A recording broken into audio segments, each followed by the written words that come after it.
대리교회 성도 여러분 반갑습니다. 저는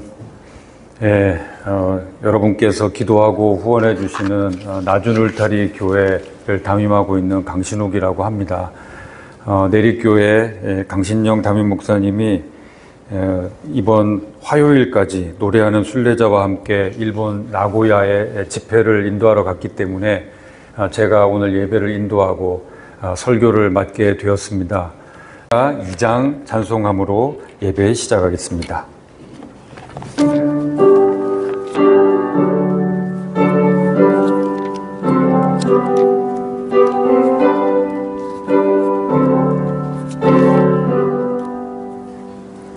찬양 성부 성자 성령 삼위일체께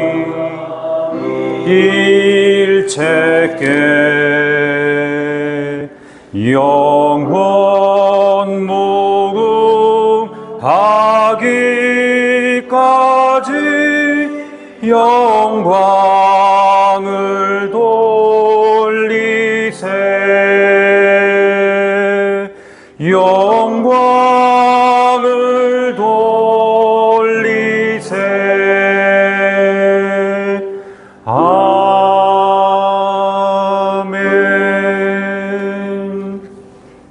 성경 찬송 앞에 있는 새 번역 사도신경으로 우리의 신앙을 고백하겠습니다. 저는 전능하신 아버지 하나님 천지의 창조주를 믿습니다. 저는 그분의 유일하신 아들 우리 주 예수 그리스도를 믿습니다. 그분은 성령으로 잉태되어 동정녀 마리아에게서 나시고 빌라도에게 고난을 받아 십자가에 죽으시고 장사된 지 사흘 만에 죽은 자 가운데서 다시 살아나셨으며 하늘에 오르시어 전능하신 아버지 하나님 우편에 앉아 계시다가 거기로부터 살아있는 자와 죽은 자를 심판하러 오십니다. 나는 성령을 믿으며 거룩한 공교회와 성도의 교제와 죄를 용서받는 것과 몸의 부활과 영생을 믿습니다. 아멘. 회개기도 시간입니다. 우리의 인생과 지난 한 주간의 우리의 삶을 돌아보면서 하나님의 은혜 앞에, 하나님의 말씀 앞에 우리가 부끄러운 것이 있다면, 송구한 것이 있다면 이 시간에 함께 소리내어 회개하는 기도를 드리도록 하겠습니다. 기도하겠습니다. 살아계신 아버지 하나님 은혜 감사합니다. 시간도 예수 그리스도 보혈의 공로를 의지하여 주님 앞에 나왔습니다. 우리가 하나님 앞에 예배할 때 먼저 마음에 걸리는 것, 하나님 앞에 송구한 것, 죄송한 것, 주님 뜻대로 살지 못한 것을 먼저 회개합니다. 아버지 하나님, 하나님을 믿는다고 하면서도 하나님의 백성이라고 하면서도 이 땅의 것을 쫓아서 육신의 정욕, 안목의 정욕, 이생의 자랑을 쫓아서 살았던 우리의 삶을, 지난 한 주간의 삶을 돌아봅니다. 아버지 하나님 용서하여 주시옵소서. 하나님 그 죄를 또 못하고 마치 개가 그 더러운 것을 먹고 돼지가 토한 것을 다시 먹듯이 아버지 하나님 그것을 우리가 다시 또 먹고 다시 범하는 우리의 그 못난 모습을, 그 추악한 모습을 주 앞에 고백합니다. 하나님 예수 그리스도의 보혈로 용서하여 주시옵소서. 이런 추악한 죄인임에도 불구하고 우리 하나님께서 우리를 예수님을 보내주셔서 죄를 씻어주시니 감사합니다. 온전히 그 보혈의 공로, 속죄의 공로 의지하여 오늘도 주 앞에 나왔사오니 주여 우리 죄를 깨끗하게 씻어주시고 오늘 예배를 통하여 오직 하나님만 영광 받으시는 시간 되게 하여 주시옵소서. 우리 인생의 날로 바뀌게 하여 주시옵소서. 하나님 감사합니다. 아무 공로 없지만 감히 또 주님의 보혈을 의지하여 하나님 앞에 예배하러 나왔습니다. 감히 하나님 앞에 고개를 들 수 없는 죄인이 십자가의 보혈의 공로 의지하여 하나님 앞에 예배합니다. 우리의 모든 죄를 예수님의 보혈로 깨끗하게 씻어주시고 약속대로 눈과 같이 양털과 같이 희게 하여 주셔서 하나님 앞에 예배할 때 거리낌 없이 마치 지성소의 휘장이 찢어지고 그 앞에 담대히 나아갈 수 있다고 선언한 말씀처럼 그런 예배 드릴 수 있는 이 시간 되게 하여 주옵소서. 속죄의 기쁨을 누리며 하나님을 높이고 하나님의 은혜를 누리는 이 시간 되게 하여 주옵소서.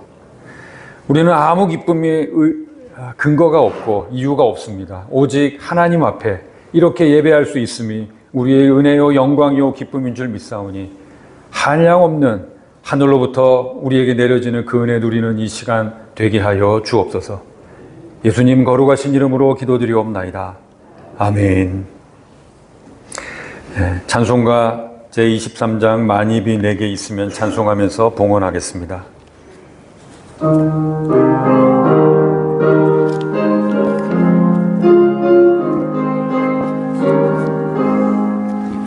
만입이 내게 있으면 그 입 닫아지고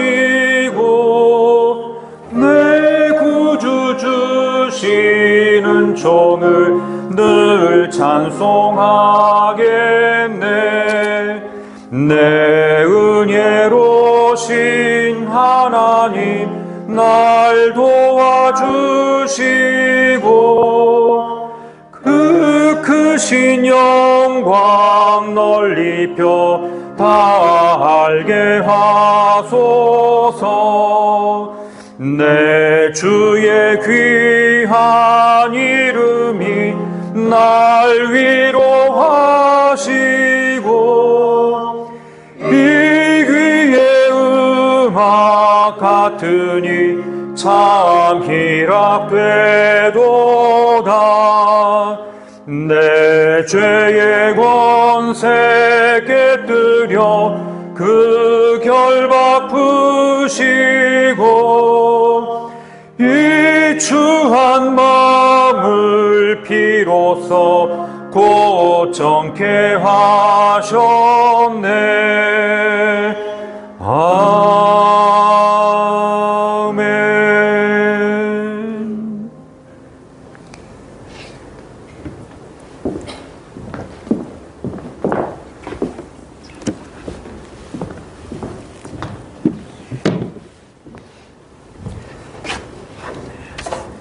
하나님 앞에 봉헌 기도하겠습니다. 우리에게 시간과 건강과 재물과 우리가 누리는 여러 가지 조건들을 허락해 주신 하나님, 우리가 지금 누리고 있는 것들 그 어느 하나도 우리가 당연히 마땅히 누릴 만한 것은 하나도 없는 줄 믿습니다. 우리가 생각하기에 아쉬운 것이 많이 느껴지지만 그럼에도 불구하고 우리가 누리는 이 모든 것이 하나님께서 허락하신 것이요 은혜인 줄 믿습니다. 그 중에 일부를 하나님 앞에 자원하는 마음으로 바치오니 주님께서 기쁘게 받아주시고 이것을 통해 영광을 받아 주옵소서. 이 재물이 쓰여지는 곳에서 교회가 유지되게 하시고 복음이 전파되며 가난한 자를 돕는 귀한 일들이 일어나게 하여 주시옵소서. 우리가 감당하는 사역은 미약하나 이것을 통해서 사람을 살리고 생명을 살리고 교회를 세우는 하나님의 일은 실로 영광스럽고 또 놀라운 기적 같은 일인 줄 믿습니다. 오직 하나님께서 이 일을 행하시고 성취하시고 영광을 받아 주옵소서. 또한 우리가 살아가는 하루하루의 삶, 순간순간의 삶을 통해서도 진정한 하나님 앞에 제물이 되게 하시고 이 땅에 세워진 모든 교회가 성도들이 하나님 앞에 그런 영적 제사, 영적 제물로서의 삶을 살게 하여 주옵소서. 예수님 존귀하신 이름으로 기도드리옵나이다. 아멘. 소요리 문답하겠습니다. 네. 예수 그리스도를 믿는 것은 무엇인가? 예수 그리스도를 믿는 것은 곧 구원을 얻는 은혜인데 이로 말미암아 말씀을 통해서 우리에게 주신 대로 구원을 얻기 위하여 우리가 예수를 영접하고 그에게만 인생하는 것이다. 생명에 이르는 회개가 무엇인가? 생명에 이르는 회개는 곧 구원을 얻는 은혜인데 이로 말미암아 죄인이 자기 죄를 참고 알고 또 그리스도 안에서 하나님의 긍휼하심을 깨달아 자기 죄를 원통히 여기고 이러함으로 죄에서 떠나 하나님께로 돌아가서 모든 결심과 힘을 다하여 새롭게 순종하는 것이다. 그리스도께서 우리에게 구원의 유익을 전하시려고 우리에게 구원의 유익을 전하시려고 나타내시는 보통 방법은 그의 유대인들의 특별히 하나님의 말씀과 성례와 기도이다. 이것이 모두 그 택하신 자에게 효력이 되어 구원을 얻게 합니다. 찬송가 제586장 어느 민족 누구게나 찬송하겠습니다.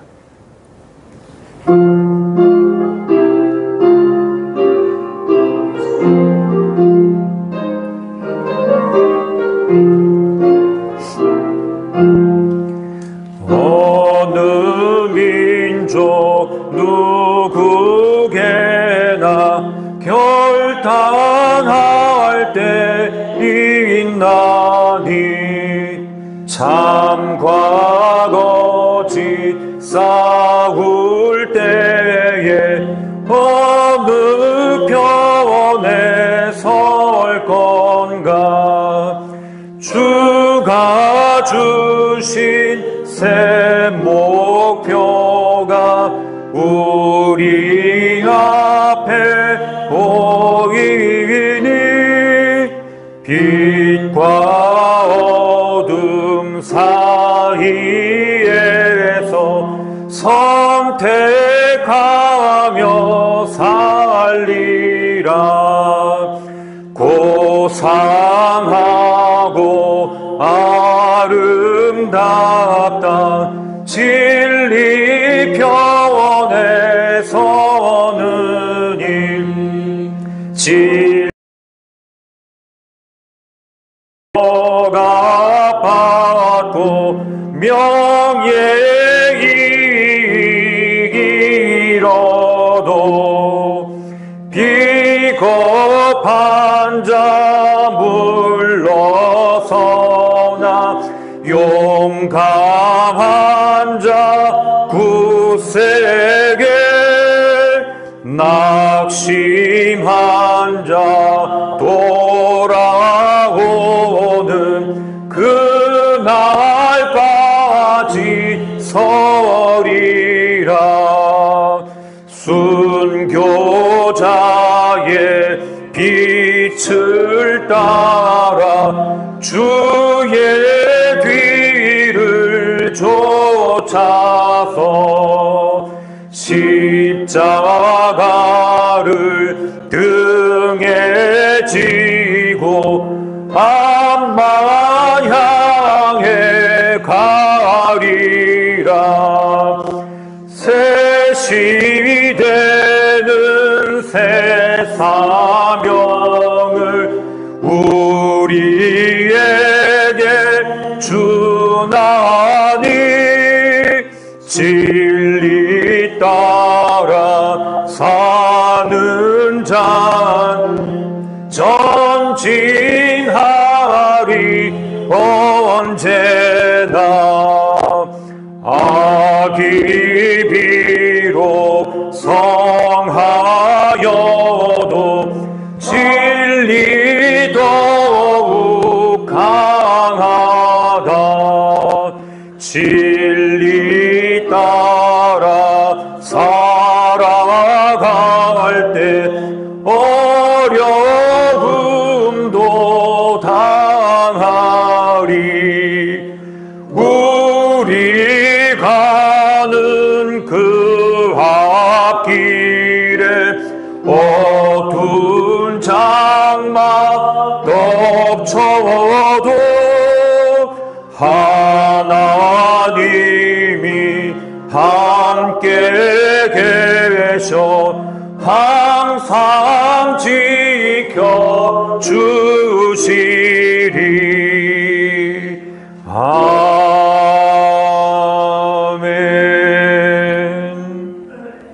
홍일성 장로님 기도인도 하겠습니다.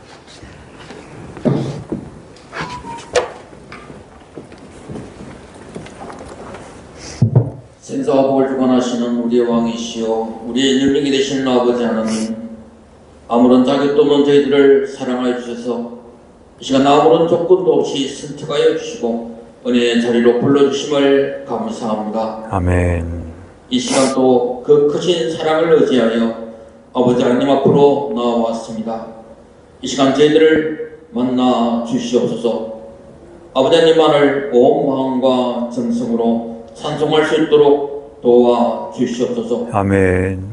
아버지 하나님, 새해를 시작하면서 계획하고 기도로 준비한 일들을 하나씩 만들어갈 때 저희들에게 감당할 수 있는 건강과 지혜를 주시옵소서.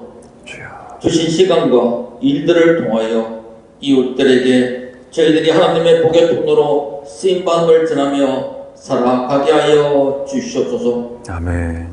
새해를 새롭게 시작했지만 이 땅의 상황은 여전히 혼란과 어려움으로 가득 차 있습니다. 보시기에 심히 좋았다고 하셨던 이 땅에 타락하여 사람의 제약이 가득하고 그 마음으로 생각하는 모든 계획이 항상 악한 땅이 되었는데 이 땅 대한민국도 하나님 보시면 한탄하시고 근심하실 땅이 되었습니다. 아버지 하나님, 이 땅을 주여. 불쌍히 여겨 주시옵소서. 주여. 아버지 하나님, 이 땅에 하나님의 백성으로 택함받은 저희들이 먼저 회개하게 하여 주시옵소서. 저희들이 먼저 자신을 돌아보고 내 속의 악함을 깨뜨리고 우리 가정, 우리 일적부터 회개와 회복을 이루어갈 수 있도록 도와주시옵소서. 아멘. 혼란한 시대를 잘 분별할 수 있는 분별의 믿음을 저희들에게 허락하여 주옵소서. 이 땅에서 분열하게 하고 싸우게 하는 악한 영의 역사를 깨뜨려 주시옵소서. 서로를 존중하고 화합하는 복된 나라가 되게 하여 주시옵소서. 아멘. 그에 속한 모든 성도들 주님 주시는 평안과 형통의 복을 누릴 수 있게 하여 주시옵소서. 주여. 말씀과 기도에 더 열심을 내고 매일매일 아름다운 성품으로 다듬어 가게 하여 주시옵소서. 주님. 그래야 내리교회가 그리스도의 사랑으로 넘치는 교회, 믿지 않는 영혼들을 사랑으로 품고 기도하는 교회, 치유하심과 회복하심의 역사가 풍성한 교회가 되게 하여 주시옵소서. 아멘.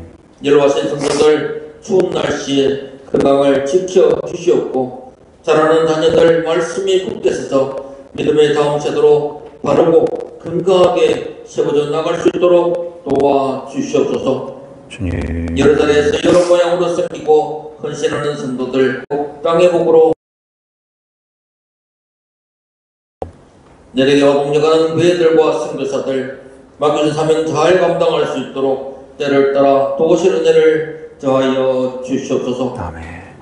일본 나고야 집회 참석 중이신 담임 목사님 건강을 지켜주시고 모든 일정 가운데 복음의 아름다운 열매를 많이 맺도록 성령님께서 함께하여 주시옵소서. 주님. 이 시간 귀하게 쓰시는 강신영 목사님을 단단히 세워주심을 감사합니다. 종을 통하여 복된 말씀 듣게 하실 때 선포되신 말씀을 통하여 하나님의 뜻을 깨닫게 하여 주시옵소서. 아멘. 하나님의 뜻이 우리들의 소망이 되게 하시고 그 뜻에 순종하며 그 뜻이 매일매일의 생활 가운데 이루어지는 은혜로운 백성으로 살아가게 하여 주시옵소서. 아멘. 이 모든 말씀 예수 그리스도 이름으로 기도드리옵나이다. 아멘.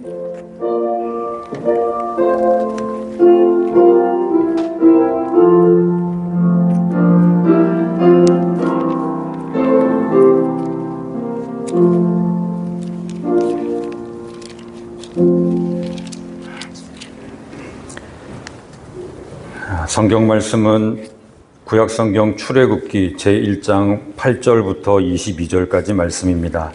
구약성경 82면입니다. 구약성경 82면 출애굽기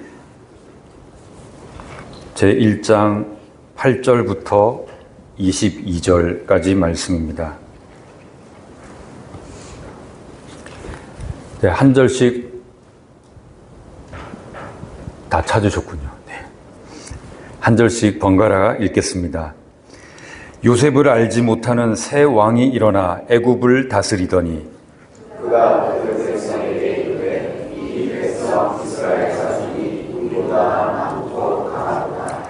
자, 우리가 그들에게 대하여 지혜롭게 하자. 두렵건대 그들이 더 많게 되면 전쟁이 일어날 때에 우리 대적과 합하여 우리와 싸우고 이 땅에서 나갈까 하노라 하고, 그들을 그들 위에 세우고 그들에게 무거운 짐을 지워 괴롭게 하여 그들에게 바로를 위하여 고성 바돔과 라암셋을 건축하게 하라.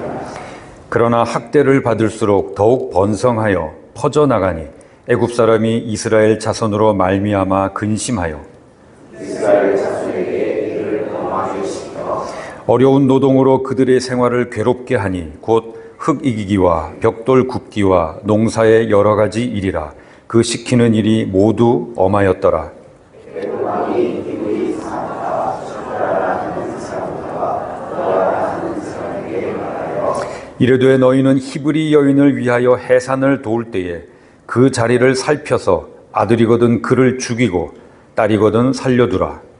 그러나 산딸이 하나님을 두려워하여 애굽 왕의 명령을 어기고 남자 아이들을 살린지라. 애굽 왕이 산파를 불러 그들에게 이르되 너희가 어찌하여 이같이 남자 아기들을 살렸느냐.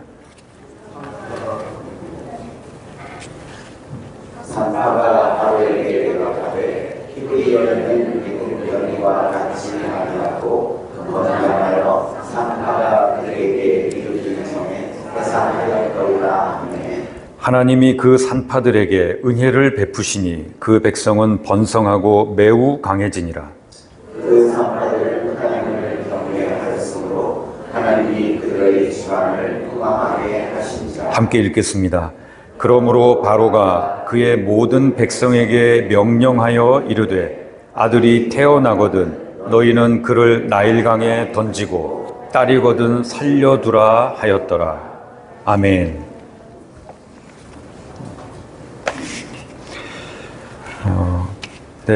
설교하기 전에 또 한 가지 부탁 말씀을 드리겠습니다. 장로님께서 기도해 주셨던 것처럼 여기 담임 강신영 목사님이 지금 이제 나고야에서 그 단기 선교 그 집회 일정을 갖고 있는데 그 일정이 제가 이제 들었더니 가히 살인적이었습니다. 너무 그 순서가 많고 어려운 곳, 뭐 이제 이웃들을 돕고 복음을 전하는 그런 곳에 가서 이제 찬양 집회를 하고 복음을 전하는 건데, 제가 그랬습니다. 이거 너무 일정이 빡빡하다. 건강을 상할 수 있겠다. 왜 이름 잡았는지 모르겠다 하는 그런 정도의 내용이었는데요. 분명히 그러면 마귀가 방해합니다. 어떤 수작을 부립니다. 그래서 내리교회 성도 여러분들께서 그 단기 선교 사역이 참 은혜 가운데 건강하게 잘 마칠 수 있도록 꼭 기도해 주시기를 다시 한번 부탁의 말씀을 드립니다. 하루 중에라도 언뜻 생각날 때라도 꼭 그렇게 기도해 주시기를 부탁드립니다. 이게 비신자에게 복음을 전하는 일, 선교하는 일이 참 외롭고 힘들게 느껴질 때가 있습니다. 그래서 누군가 날 위해서 기도하고 있다. 내가 지금 여기 있지만 우리 내리교회 성도들이 나를 위해 기도해 주고 있다. 그럴 때 그 팀이 힘을 얻을 것입니다. 하나님이 역사하실 것입니다. 여러분들 꼭 그렇게 해 주시기를 부탁드립니다. 오늘 이 본문 말씀을 중심으로 혼란한 시대에 성도가 살아가는 방식이라는 제목으로 하나님 말씀 전하겠습니다. 보통 새해가 시작되면 새로운 소망을 갖기도 하고 또 내가 어떤 일을 해야 되겠다 그렇게 결심을 하기도 하지요. 하지만 올해는 이 국내외적으로 너무 혼란해서 새로운 소망을 갖거나 기대를 한다는 것이 사치처럼 여겨질 정도로 그런 여유가 우리에게 없었습니다. 국내적으로는 대통령의 뜬금없는 계엄 선포와 탄핵 사태로 인해서 정치가 혼란하게 계속되고 있고 이에 따라서 환율 인상 또 여행 위험 지정 이런 일들로 우리나라 경제가 아주 크게 압박을 받고 있습니다. 국제적으로는 우크라이나 전쟁이 계속 장기화되고 이스라엘과 아랍 간의 갈등이 이어지고 또 미국 대통령이 아주 자국을 우선시하는 그런 대통령이 취임을 하게 되고, 또 게다가 유럽의 여러 국가들도 여러 가지 어려운 문제들로 지금 정권이 교체되는 상황입니다. 여러 가지로 불안정한 그런 국제 상황이 우리에게 들리고 있습니다. 하나님을 믿는 성도도 이 땅에 발을 붙이고 살고 있기 때문에 주변에 이런 소식들, 그리고 세계 정세가 이렇게 돌아간다, 이런 소식을 들을 때 우리 마음이 흔들리고 불안할 수밖에 없습니다. 오늘 본문을 통해서 그럼 이런 혼란한 시대에 성도는 어떻게 살아갈 것인가, 그 내용을 전하고자 합니다. 세 가지로 말씀드릴 텐데요. 오늘 본문 8절은 그 배경이 됩니다. 먼저 이 본문의 배경을 보면서 그 속에서 성도는 어떻게 살았고 이것을 우리에게 적용하며 어떻게 살 것인지 세 가지로 말씀을 드리겠습니다. 8절 말씀 한번 보여주시겠어요? 네, 8절 말씀 같이 한번 읽어주십시오. 시작.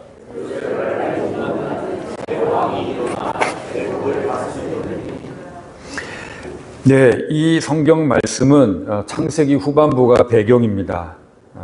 야곱의 아들, 11째 아들 요셉이 이집트로 노예로 팔려갔는데 거기에서 해몽을 잘해서 애굽의 이집트의 총리가 되었습니다. 그리고 야곱과 일가족, 자기의 가족을 이집트로 초대해서 이집트 왕 파라오에게 고센 땅을 얻게 됐죠. 넓은 땅, 풍요로운 땅을 얻게 돼서 거기서 번성하며 지내고 있었습니다. 이때가, 이런 이야기를 들을 때 우리는 좀 의외라고 생각하게 됩니다. 상식적으로 생각할 때 말이죠. 만약에 우리나라에 어려운 일이 생겼어요. 그런데 동남아 사람 누가 꿈을 해몽을 잘해가지고 지혜로운 어떤 정책을 내세웠습니다. 그러면 그 동남아 사람을 우리나라의 국무총리로 임명할까요? 이게 그 정치학적 용어로 택도 없다고 합니다. 택도 없는 일입니다, 이건.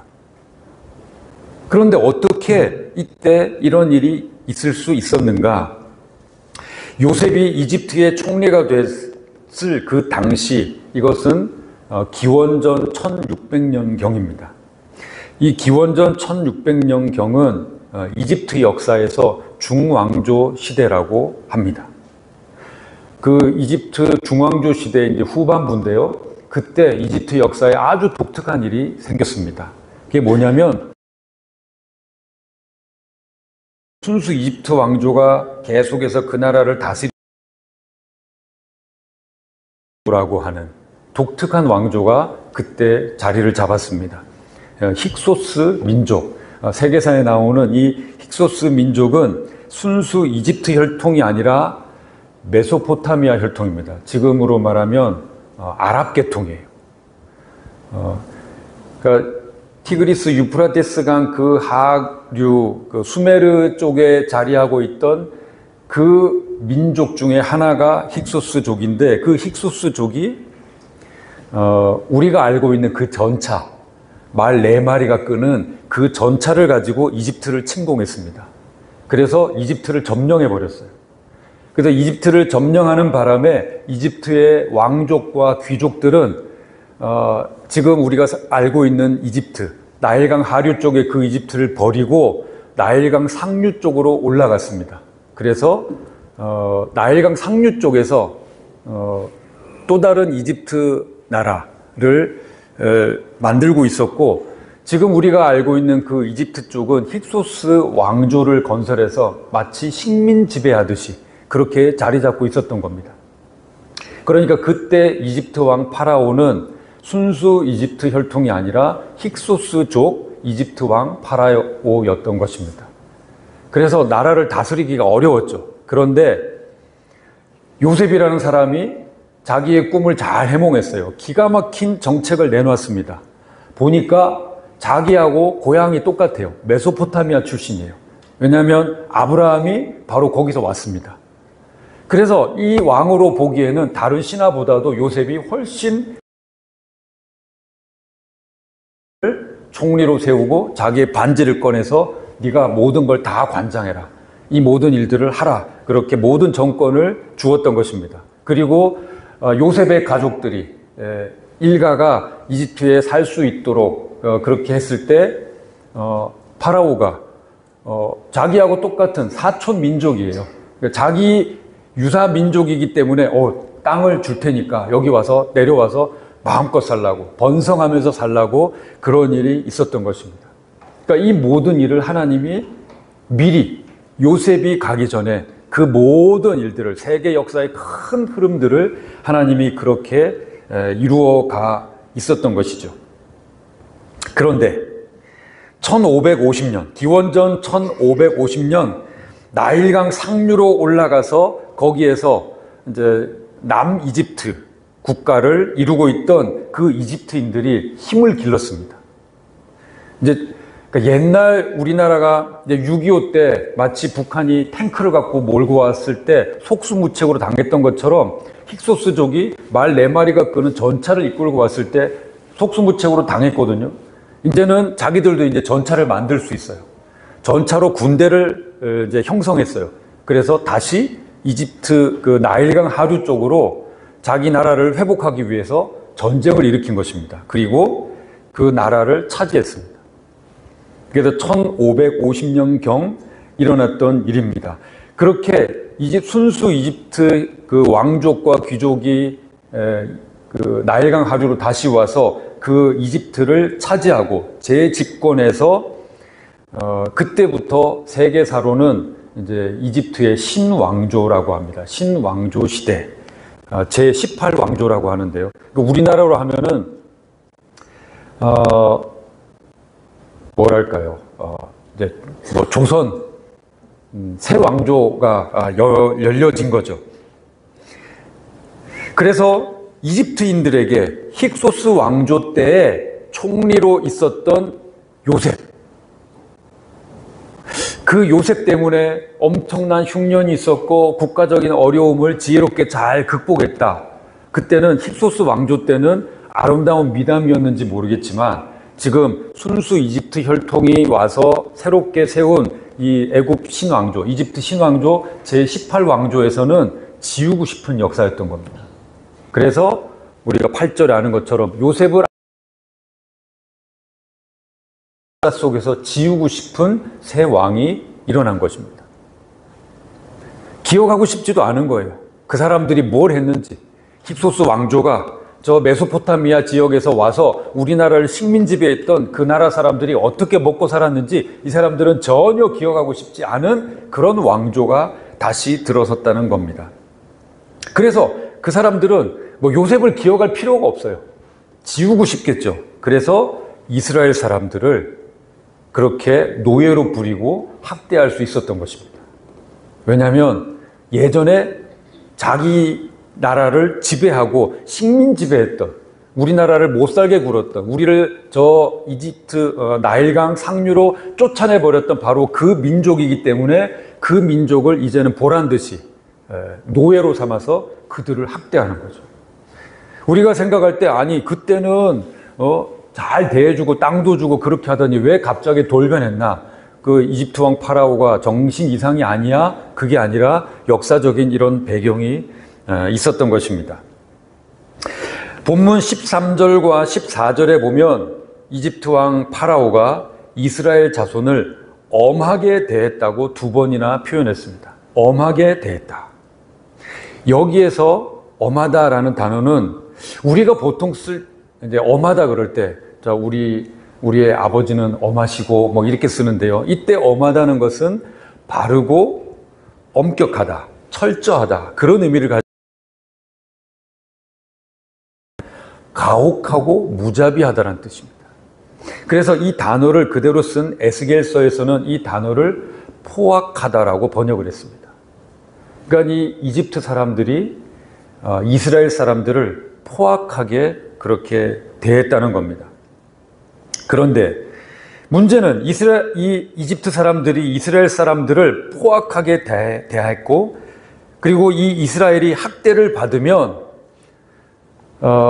인구가 어떻게 해야 정상일까요? 지금 부산 인구처럼 줄어들어야 정상입니다. 그런데 어떤 일이 벌어졌는가? 자, 다음 본문 12절 말씀을 보여주십시오. 자, 12절 한번 읽어주십시오. 시작.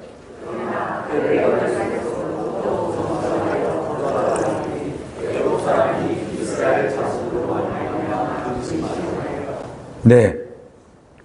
지금 11절에 있는 것처럼 저렇게 무거운 노동을 하게 하고 또 학대를 했는데도 불구하고 우리가 보는 것처럼 번성이 아니라 더욱 번성했다고 했습니다.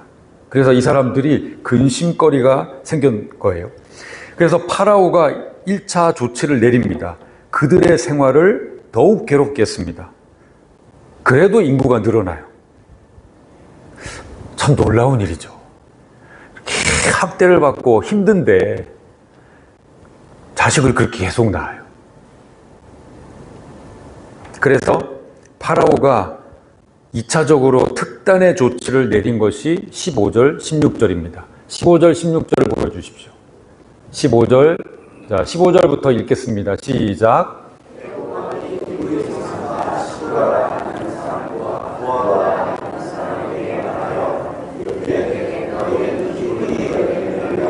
해산을 도울 때에 그 자리를 살펴서 아들이거든 그를 죽이고 딸이거든 살려두라. 네, 무시무시한 명령을 내렸습니다. 그런데 우리가 이 성경을 말씀을 읽을 때 착각하지 말아야 될 것은 성경은 아주 자세한 역사, 실록이 아닙니다. 그러니까 전하고자 하는 그 큰 흐름만 전하는 그런 내용인데요. 당시에 이스라엘 산파가 십브라와 부하 이 두 사람만 있었다고 생각하면 안 됩니다. 그건 상식적으로 맞지 않는 일이에요. 통계를 보니까 2023년 부산의 출산율이 0.66명입니다. 한 명이 안 돼요. 출산율이 0.66명입니다. 그런데 2023년 이렇게 출산을 할 수 있는 분만 병원 개수가 26군데나 돼요. 출산율은 0.6, 거의 한 명도 안 되고 0.5에 가까운데 분만 병원은 26곳이나 됩니다. 의사가 26명이라는 얘기가 아니죠. 의사는 훨씬 많을 겁니다. 병원이 그렇게, 의사가 아마 간호사 분들까지 합치면 의료진들은 훨씬 많겠죠. 그런데 출애굽 당시에 20세부터 60세까지 남자만 60만 명이었고 당시 아들과 딸을 한 명만 낳았나요? 예, 출애굽 때 야곱은 아들만 12명을 낳았죠. 이제 그런 분위기입니다. 얼마나 출산이 많았겠어요. 그런데 산파가 십브라 부하 2명밖에 없었다. 그건 말이 안 되죠. 근데 19절에 보면 이 십브라와 부하가 비교를 합니다. 애굽 여인들이 이렇게 낳습니다. 이렇게 출산을 합니다. 히브리 여인은 이렇게 낳습니다. 이렇게 비교하는 걸로 봐서 이 사람들은 히브리 여인들의 출산만 도운 게 아니라 이집트 여인들의 출산을 돕기도 한 것으로 보입니다. 그렇다면 이 사람들 둘만 있을 리가 없다는 거죠. 이렇게 언급한 것은 이 십브라와 부하가 산파들의 대표 역할을 했거나 아니면 많은 산파들을 다 집합시켜서 어떤 명령을 내렸지만 이들이 특별히 그들 많은 산파와는 다른 어떤 역할을 했기 때문에 성경이 기록했다. 이렇게 생각하는 것이 가장 합당할 것입니다. 십브라와 부하, 이 사람들의 이름은 빛나다, 찬란하다 이제 이런 뜻인데요. 이런 일을 했기 때문에 그게 아니라 그냥 좋은 뜻으로 이제 이 여인들이 태어났을 때 그렇게 붙였겠죠. 여러분 한번 생각해 보십시오. 십브라와 부하는 이스라엘의 족장이 아닙니다. 그냥 힘없는 여성이에요. 할 때 그것을 도와주는 산파 역할을 한 그냥 여성일 뿐입니다. 이스라엘 내에서도 힘이 없어요. 그런데 이 여인들을 향해서 파라오가 자기의 민족을 노예로 삼고 학대하는 파라오가 아주 무서운 지엄한 명령을 내렸습니다. 아들이 태어나면 죽여라. 십브라와 부하는 이럴 수도 저럴 수도 없는 입장입니다. 이거 어떻게 해야 되나? 정말 우리가 살인을 해야 되나? 애가 태어나면 그 애를 뭐 강보로 쏴서 이렇게 하든지 그 애를 어떻게 죽일 거예요? 근데 죽이라는 겁니다. 여러분이 직접 이 명령을 받았다고 한번 생각해 보십시오. 정말 끔찍한 명령입니다. 그렇게 태어나는 아이, 산모가 정말 목숨을 걸고 그렇게 출산하는 그 아이를 그 자리에서 죽여서 사산입니다. 아이를 죽이는 일도 큰일이지만 그걸 또 애가 죽었다고 그 시신을 그 엄마한테 그 죽은 아이를 보여줘야 되는 그런 일을 해야 되는 거예요. 앞으로 어떻게 살아야 되나 정말 난감했을 겁니다. 아, 산파 그만해야 되겠다. 그만둬야 되겠다. 이런 일을 할 수가 없구나. 그런데 했다가는 또 파라오에게 큰 어려움을 당할 테니까요. 무엇이 바른 길이고 어떻게 살아야 될지 정말 혼란스럽고 복잡했을 겁니다. 생각이 많아졌을 겁니다. 바로 지금 이 시대를 살아가는 성도의 입장과 비슷하죠. 자, 십브라와 부하가 어떻게 처신했는지 보겠습니다. 자, 17절을 읽겠습니다. 본문 17절 시작.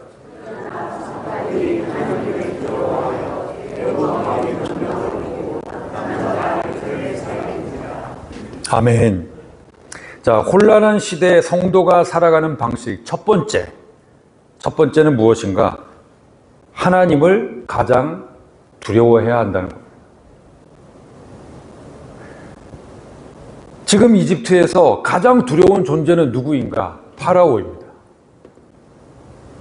새로운 왕조를 세운 파라오예요. 서슬퍼런 권력을 휘두르고 있습니다. 이스라엘을 노예로 삼고 학대하고 있습니다. 그 사람이 명령을 내렸어요. 죽여라. 안 죽이면 재미없다. 이스라엘 사람들을 죽이고자 작정한 사람입니다. 학대하고자 작정한 사람입니다. 그런데 이 산파들은 누구를 가장 두려워했는가? 하나님을 파라오보다 더 두려워했습니다. 십브라와 부하를 불러서 그 산파들을 불러서 협박하면서 명령을 내린 사람은 누구인가? 파라오예요. 그런데 이들이 두려워한 사람은 누구인가? 파라오가 아니라 하나님입니다. 참 쉽지 않은 일. 눈에 보이는 파라오를 더 두려워하지 않고 눈에 보이지 않는 하나님을 더 두려워한 거예요. 이것이 성도를 성도답게 하는 핵심입니다. 내가 누구를 두려워하느냐? 내가 누구를 두려워하느냐? 이것이 내가 어떤 생각을 하게 하느냐? 내가 어떤 말을 하게 하느냐? 내가 어떤 행동을 하게 하느냐? 그 핵심이 됩니다. 그가 가지고 있는 그 권세가 무섭습니다. 그러나 그보다 하나님을 더 두려워요. 아니, 바로가 무섭지 않은 게 아니에요. 무서워요. 바로 앞에 설 때 두렵습니다. 다리가 덜덜 떨립니다. 그런데 그 바로보다도 하나님을 더 두려워했기 때문에 십브라와 부하는 다른 언행이 나온 것입니다. 혼란스러운 시대, 지금 이 시대가 혼란스럽습니다. 정치적으로, 경제적으로 혼란스럽다고 그래요. 그래서 우리가 다 불안해하고 있습니다. 왜 불안할까요? 왜 불안한가? 어떤 불이익이 내게 닥칠까봐 그렇습니다. 왜 불안한가? 왜 나이 드신 분들이 불안한가? 전쟁이 일어날까봐. 북한이 어떻게 될까봐. 이 땅이 공산화 될까봐. 그런 뉴스가 나오니까, 그런 유튜브가 많으니까 불안해합니다. 사실 뭐 어떤 사람이 어떻게 정치를 하든지 별로 관심이 없을 수 없지만 당장 내게 닥쳐오는 것은 전쟁이 일어날까봐, 공산화 될까봐. 그리고 경제가 어렵다 그러면은 내가 받는 월급이 줄어들까봐, 내가 직장에서 쫓겨날까봐, 내가 직장을 잃을까봐, 내 수입이 줄어들까봐, 내가 하는 사업이, 일이 뭐가 잘 안 될까봐. 사업하는 분들은 이제 환율이 뛰어서 난리죠. 우리나라는 수출로 살아야 되는데 전에 수출했으면 만약에 100만 원을 벌었다. 근데 이제는 달러 가치가 확 떨어져서 이제 한 70만 원밖에 못 받는 거예요. 그럼 30만 원을 그냥 앉은 자리에서 손해보는 겁니다. 그럼 그 피해를 내가 받을까 봐. 그래서 불안합니다. 그러나 어떤 사람이나 권세를 가진 사람이나 지금 내가 당하고 있는 이 상황을 두렵지만 이것보다도 눈에 보이지 않는 하나님, 우리가 믿는 하나님, 나를 구원하신 그 하나님을 가장 두려워한다면 세상 모든 사람이 우리에게 벌어지는 이런 일들을 두려워할 때 우리는 세상 사람들과 다른 마음가짐과 다른 언행을 할 수 있게 된다는 겁니다. 여러분, 이걸 잘 생각하십시오. 내가 무엇을 두려워하느냐, 그것에 따라서 세상 사람들과 똑같이 생각하느냐 아니면 다르게 생각하느냐, 세상 사람들과 똑같은 말을 하느냐 아니면 다른 말을 하느냐가 나올 수 있게 됩니다. 예수님이 말씀하셨습니다. 그 사람의 속에 가득한 것이 그 사람의 입으로 나오게 된다. 내 속에 하나님을 두려워하는 것이 가득하다면 우리는 하나님을 두려워하는 언행을 하게 될 줄로 믿습니다. 그렇게 시브라와 부라가 살았어요. 이상한 소문이 들립니다. 파라오의 귀에 들어간 겁니다. 사내 아이도 살아 돌아다닙니다. 파라오가 화가 났습니다. 그래서 시브라와 부하를 불렀습니다. 자, 18절, 19절 말씀 읽어주십시오. 시작. 애굽 왕이 삼가를 불러 그에게 이르되 너희가 어찌하여 이같이 남자 아이들을 살렸느냐. 삼가가 너희에게 대답하되 히브리 여인은 애굽 여인과 같지 아니하고 건장하여 산파가 그들에게 이르기 전에 해산하였더이다 하매. 여러분, 이 말씀을 잘 보십시오. 지금 시브라와 부하 이 사람들이 파라오에게 정직하게 말했습니까? 사실을 말했습니까? 아니면 거짓을 말했습니까? 거짓을 말했습니다. 자기들은 분명히 해산을 도왔어요. 아들을 살렸어요. 분명히 살렸다고 했으니까요. 살렸습니다. 그런데 자기가 살려놓고 파라오의 명령을 어겨놓고 파라오에게는 거짓말을 했습니다. 그 사람들이 먼저 나와버렸습니다. 거짓말을 했습니다. 여기서 우리는 따져봐야 됩니다. 하나님은 십계명에서 분명히 거짓 증언하지 말라고 했습니다. 그럼 이 사람들은 계명을 어겼습니까? 지켰습니까? 이제 대답을 안 하시네요. 이게 기독교 윤리로 아주 애매한 부분입니다. 하나님은 이 시브라와 부하에 대해서 어떻게 생각하실까요? 저놈들 봐라, 저것들 봐라, 뭐 거짓말을 막 하고 다니네.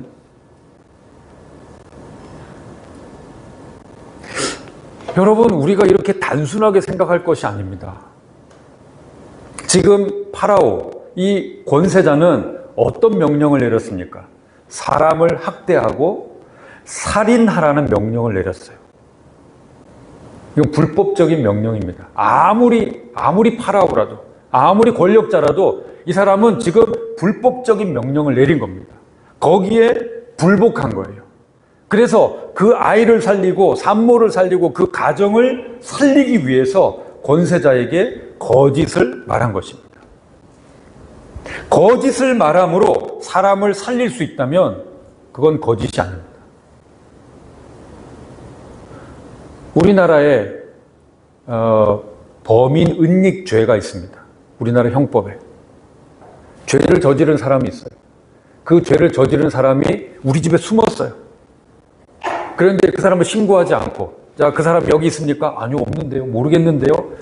그렇게 하면은 이 사람은 범인 은닉죄, 범인을 신고하지 않고 고발하지 않았다고 처벌을 받게 되어 있습니다.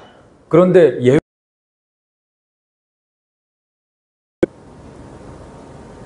자식이 흉악범인데 그 자식을 이야기할 수 없어요. 우리 집에 없습니다. 그렇게 해도 부모는 예외입니다. 그게 법이에요. 사람을 살리는 거. 이건 흉악법이 아닙니다. 오히려 권세자가 잘못된 명령을 내렸어요. 사람을 죽여라. 왜 죽는지도 모르고 그냥 죽여라. 대항하다가 싸우다가 전쟁하다가도 아니고 그냥 갓 태어났는데 걔를 어떻게 죽이겠습니까? 대부분 숨모시게해서 죽이겠죠.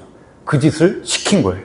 아주 악한 명령입니다. 거기에 불복하고 그 아이와 그 가정을 살리기 위해서 거짓말을 했다면 그것은 거짓이 아닙니다. 왜? 하나님 앞에서 정직히 행했기 때문입니다.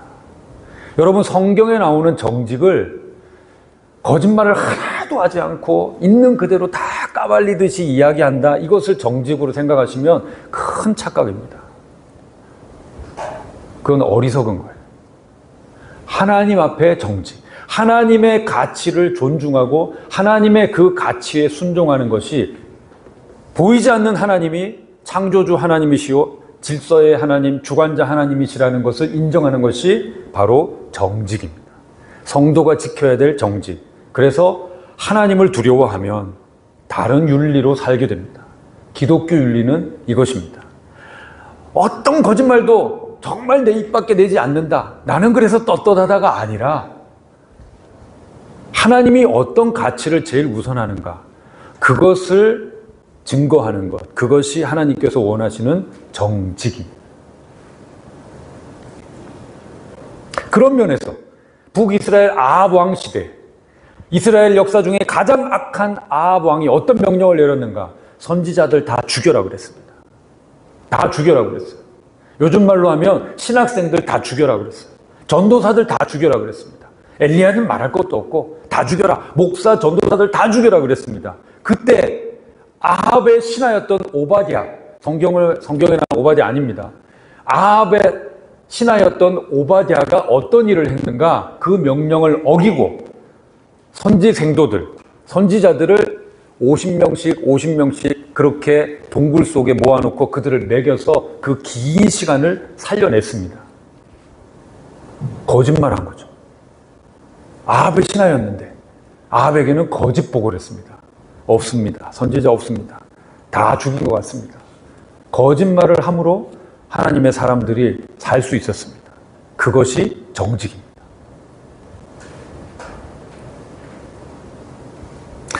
혼란한 시대에 성도가 살아가는 방식 두 번째는 무엇인가? 사람을 살리는 언행을 해야 된다는 겁니다. 거짓에 노란하지 말고, 하나님의 원칙을 흐트러뜨리는 그런 거짓에 노란하지 말고 사람을 살리는 언행을 해야 합니다. 그 일을 위해서는 우리가 아까 부른 586장 찬송처럼 손해보는 것도 각오해야죠. 혼란한 시대의 특징 중 하나는 무엇인가? 사람과 생명의 가치가 떨어집니다. 사람을, 생명을 도구화합니다. 이것이 혼란한 시대의 특징입니다. 왜? 하나님의 가치가 약해졌기 때문에. 사람들이 그것을 중하게 여기지 않아요. 사람을, 생명을 도구와 가치와 여기는 겁니다. 여러분, 사람 자체가 중요합니다. 생명이 소중합니다. 그래서 그 생명을 존중하고 살리는 언행을 해야 합니다. 그것이 하나님의 가치이기 때문에. 예수님이 마가복음 8장 36절에서 말씀하셨어요. 사람이 만일 온 천하를 얻고도 제 목숨을 잃으면 무엇이 유익하리요? 예수님은 우리에게 재물을 주러 오신 것이 아닙니다. 우리의 가문을 일으키려고 오신 것이 아닙니다. 우리 자녀들의 학보를 열어주고 직장을 열어주고 결혼시켜주고 그것을 위해서 오신 것이 아닙니다. 무엇을 위해서 오셨습니까? 우리의 영혼을 구원하기 위해 오셨어요. 생명을 구원하기 위해 오셨어요. 예수님이 사람들이 보기에 가치 있는 왕족과 귀족을 구원하시기 위해서 오신 것이 아니라 멸시당하는 죄인, 환자, 어린아이, 세상적으로 존귀하게 여김을 받지 못하는 그 사람들을 구원한다 하는 복음을 전하러 이 땅에 오신 겁니다. 성도라면 보통 때는 말할 것도 없고 혼란스러운 시대에 사람을 살리는 것이 제일 우선적인 기준이 되어야 합니다. 어떻게 이렇게 올 수 있는가? 첫 번째 조건이죠. 하나님을 두려워하면 하나님의 가치대로 사람을 살리는 언행을 하게 됩니다. 십부라와 부하가 그렇게 살았습니다. 여러분, 이렇게 살 때 쉽지 않아요. 힘들어요. 할 때마다 조마조마할 겁니다. 누가 살리는 거 보면 어떡하지? 그랬을 겁니다. 그럼에도 불구하고 그 일을 감당했습니다. 그렇게 조마조마하면서 손해를 감내하면서 그렇게 살았을 때 세상이 변했느냐 말이죠. 세상은 변하지 않았습니다. 하나도 변하지 않았습니다. 파라오의 학대와 이스라엘의 고생과 또 다른 산파들을 통해서 벌어지는 영아 사례는 있었을 겁니다. 십브라와 부하 두 사람은 살렸는지 모르겠지만 많은 산파들이 파라오를 통해서 내려진 그 명령을 지키면서 많은 아들들을 죽였을 거예요. 만약에 모든 산파가 살렸다면 산파들의 이름이 다 나왔겠죠. 그리고 아마 이집트 왕 파라오가 산파들을 다 죽여버려라 그랬을 겁니다. 죽은 아들들도 많았을 겁니다. 그런데 이 사람들이 살렸어요. 십브라와 부하가 그렇게 살리려고 애를 썼지만 세상은 변하지 않았습니다. 이스라엘은 여전히 노예로 살았고 영아 학살은 자행되고 있었습니다. 그러면 십브라와 부하가 요즘 말로 하면 현타 오지 않을까요? 내가 이렇게 아이들을 살리려고 애쓰고 뛰어다니는데도 끔찍한 살인이 영아 살해가 끝나지 않는구나. 내가 그만둬야 되겠다. 소용없구나. 내가 이렇게 헌신했는데도 소용이 없구나. 포기하고 싶었을 겁니다. 그래서 포기했습니까? 아니에요. 그래도 이들은 그 일을 계속했습니다. 그랬더니 어떤 일이 벌어졌는가? 아니, 사내 아이가 계속 뭐가 있어요. 그랬더니 이 파라오가 더 끔찍한 명령을 내려요. 사내 아이가 태어나면 이제는 살아있는 애들을 공식적으로 나일강에 갖다 버려라. 던져라. 나일강에 빠뜨려서 죽여라 하는 더 악한 명령이 나왔습니다. 이런 일이 벌어졌을 때 너무 순수하고 착한 사람들은 이렇게 생각할 수 있어요. 내가 사내 아이를 자꾸 살렸더니 이집트 왕 바로가 노해서 모든 사내 아이를 나일강에 던져 죽이라는 이런 명령을 내렸구나. 다 내 탓이요. 나 때문이요. 이렇게 생각할 수 있는데요. 전혀 그렇지 않습니다. 산파 탓이 아니에요. 그건 자기가 책임질 일이 아닙니다. 마지막 22절에 있는 이 구절은 파라오와 그때 당시 이집트의 다른 민족을 혐오하는 그 타민족, 타인 그 혐오와 학대가 얼마나 악한 지경까지 이르렀는가 하는 것을 나타내 보여주고 있는 거예요. 여러분, 우리가 생각할 때 이렇습니다. 특히 비신자들도 그런 생각을 해요. 아니, 이스라엘 민족을 이집트에서 끌어내기 위해서 왜 이집트를 그렇게 박살을 내십니까? 하나님이. 아니, 이집트의 그 첫째 아들을 왜 다 죽여요? 그렇게 생각할 수 있죠. 그러나 이집트가 몇백 년간 이때부터 이제 모세가 나와서 출애굽할 당시까지 그 몇백 년간 파라오가 이집트 사람들이 이스라엘 그 아이들을 이스라엘뿐만 아니죠. 많은 다른 민족들의 노예들도 있었으니까 그 많은 민족들의 그 사내 아이들을 얼마나 많이 죽이면서 악을 행했을까? 그 노예들을 학대했을까? 하는 그것을 생각하십시오. 그래서 그 왕조가 망했습니다. 하나님이 벌을 내리신 거예요. 벌을 내리시면서 이스라엘 민족을 탈출시키신 거죠. 마지막 세 번째로 혼란한 시대에 성도가 살아가는 방식 세 번째는 무엇인가? 할 수 있는 일을 나는 할 뿐이고 나머지는 하나님께 맡기는 겁니다. 하나님을 믿고 선한 일을 하는 사람들의 약점 중에 하나가 뭐냐면 메시아 컴플렉스예요. 구원하고 싶어요. 내가 이렇게 했기 때문에 이 사람이 살아나고 내가 저 사람을 살려야 되고 분위기를 바꿔야 되고 그런 게 있습니다. 자기가 헌신했기 때문에 세상이 변화되고 구원받아야 한다는 이것은 너무 과장된 자기중심적인 생각입니다. 교회에서 내가 선한 일을 했다고 금방 성도들이 감동받고 교회가 변하지 않습니다. 내가 좋은 일을 했다고 금방 세상이 변하는 건 아닙니다. 세상을 변화시키는 것은 오직 하나님이십니다. 우리는 우리가 할 일을 할 뿐이고요. 세상은 하나님의 때에 하나님이 변화시키십니다. 로마서 12장 3절에 이런 말씀이 있습니다. 마땅히 생각할 그 이상의 생각을 품지 말고 오직 하나님께서 각 사람에게 나누어 주신 믿음의 분량대로 지혜롭게 생각하라. 하나님은 시브라와 부하에게 사내 아이도 살려라 하는 이 사명을 맡기셨지, 생명을 소중히 여겨라 하는 이 사명을 맡기셨지, 이스라엘 백성을 데리고 홍해를 건너라 하는 사명을 맡기지 않으셨습니다. 그렇다면 자기가 맡은 일만 하면 됩니다. 성도는 지금 이 사회나 교회에서 하나님이 지금 나에게 어떤 일을 맡기셨는가, 하나님이 나에게 기대하신 바는 무엇인가, 하나님이 나를 어떻게 부르셨는가, 그것을 지혜롭게 분별하고 다른 명령이 없는 한 그 자리에서 그 일을 감당하면서 순종하면 됩니다. 자기 자리를 지키는 것이, 하나님께 나머지는 맡기는 것이 성도가 할 일입니다. 여기에서 주의사항이 있습니다. 20절 말씀입니다. 20절. 자, 20절 말씀 같이 읽겠습니다. 시작. 하나님이 그 사람에게 은혜를 베푸시니 그 백성은 번성하고 매우 강해지니라. 성도들이 아주 좋아하는 구절이죠. 하나님의 명령에 순종했더니 나머지는 엉망진창인데 여기만 어떻게 돼요?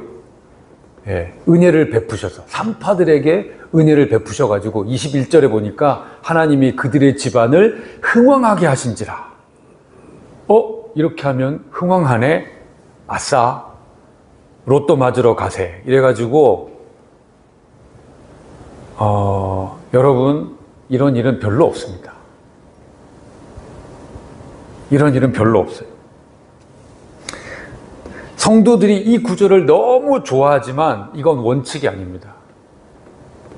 하나님의 말씀에 순종한 사람, 세상을 두려워하지 않고 하나님의 명령에 순종한 사람들이 다 저들처럼 번성하고 그들의 집안이 다 흥왕하게 됐습니까? 아니죠. 예수님의 12사도들 어떻게 됐죠? 그 집안이 다 흥왕하게 됐습니까? 아니요. 다 순교했습니다. 다 끔찍하게 죽었습니다. 그 집안이 뿔뿔이 흩어졌습니다. 그러니까 저 20절, 21절 말씀은 원칙이 아니라 예외입니다. 하나님이 그때 당시에 시브라와 부하에게 베풀어 주셨던 예외적인 은혜입니다.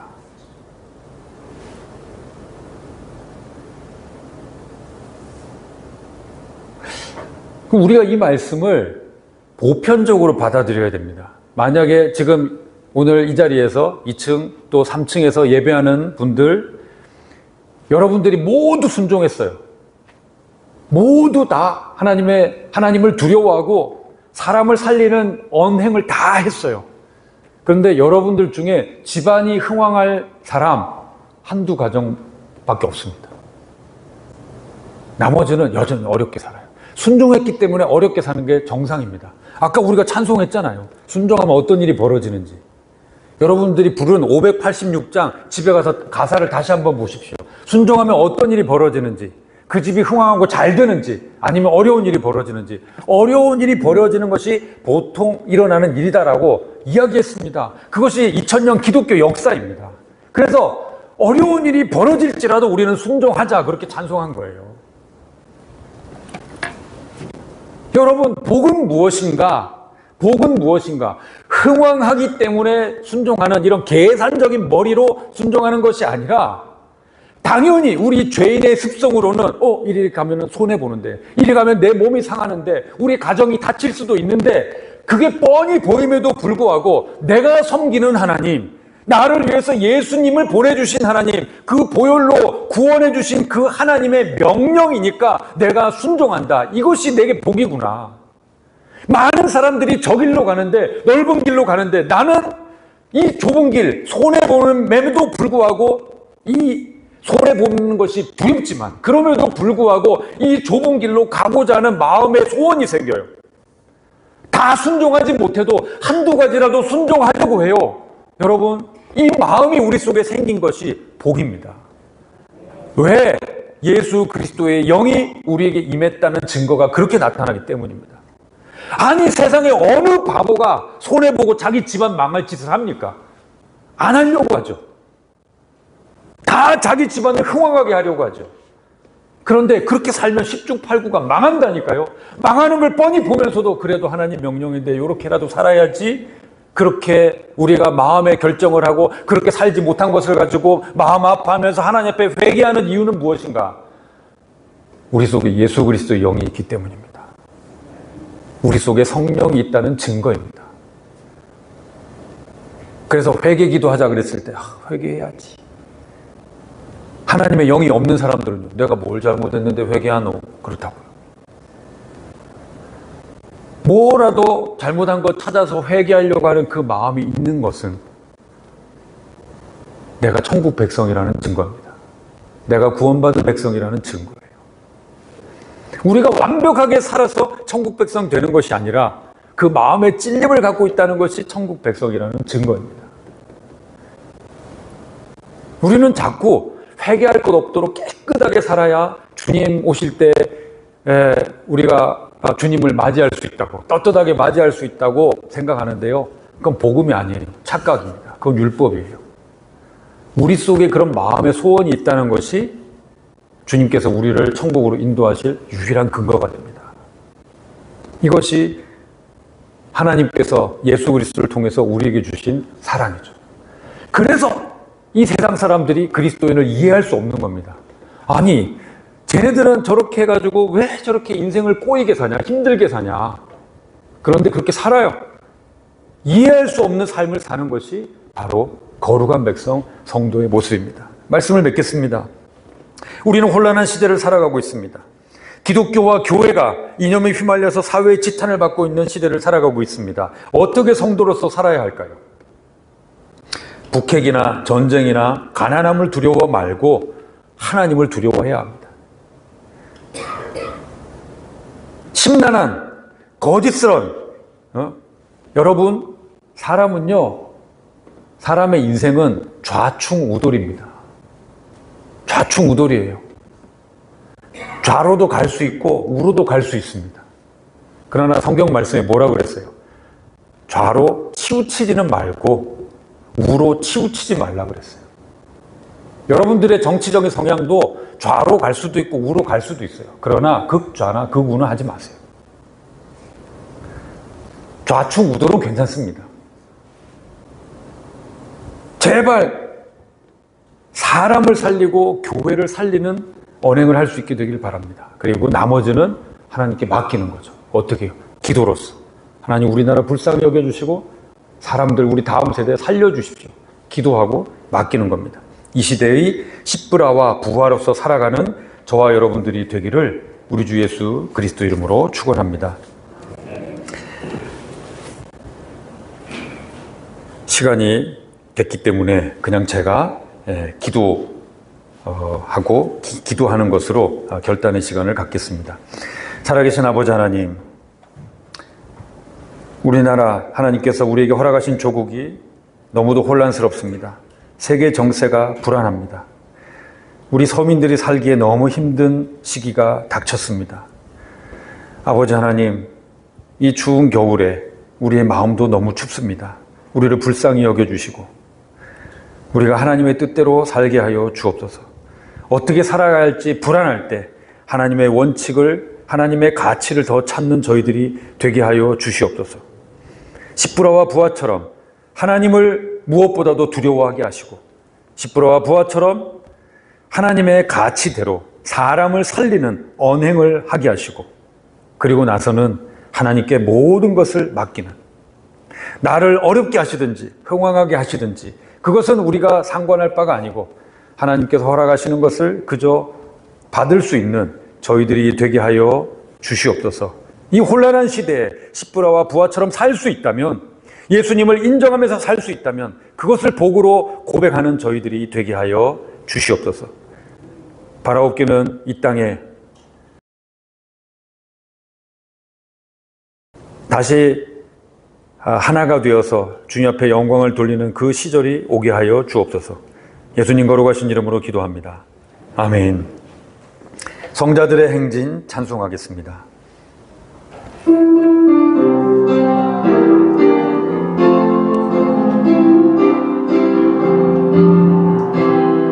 성자들이 행진할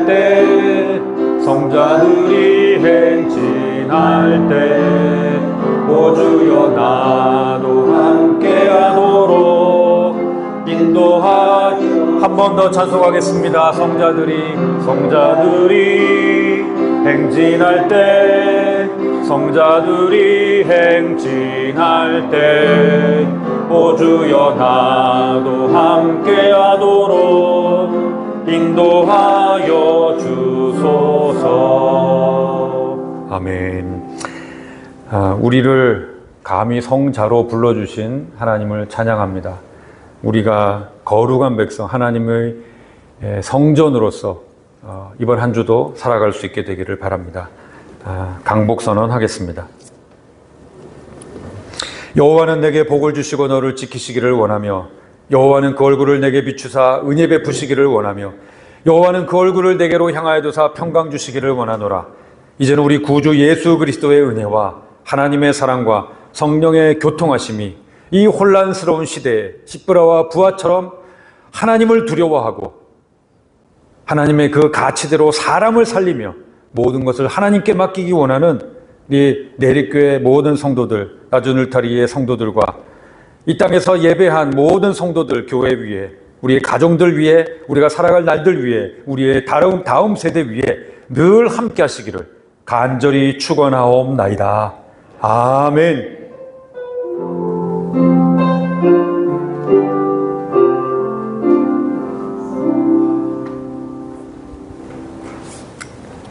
예배를 마쳤습니다. 감사합니다.